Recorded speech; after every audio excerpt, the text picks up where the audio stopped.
नमस्कार मित्रांनो. मराठी अभिनेत्री गिरिजा ओक सध्या तिच्या एका भावनिक मुलाखतीमुळे चर्चेत आली आहे. यावेळी तिने तिचे वडील ज्येष्ठ अभिनेते गिरीश ओक यांच्याबद्दल भाष्य केलं आहे. गिरिजाने सांगितलं की लहानपणी ती बाबांची सर्वात मोठी चाहती होती. त्यांच्या नाटकाचे अनेक प्रयोग तिने पाहिले आणि त्यांच्याकडून अभिनयाची प्रेरणा मिळाली.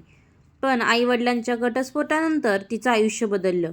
ती आईसोबत राहू लागली आणि त्यामुळे वडिलांसोबतचा संपर्कही हळूहळू कमी झाला. मात्र याचा अर्थ नात्यात कटुता आहे असं अजिबात नाही.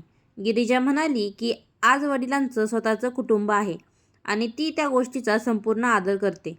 म्हणूनच रोज बोलणं होत नसलं तरी एकमेकांविषयीचा सन्मान आजही कायम आहे.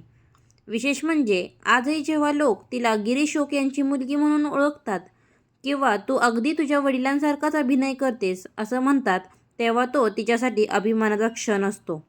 तुम्हाला गिरिजा ओकचं हे वक्तव्य कसं वाटलं कमेंट करून नक्की सांगा.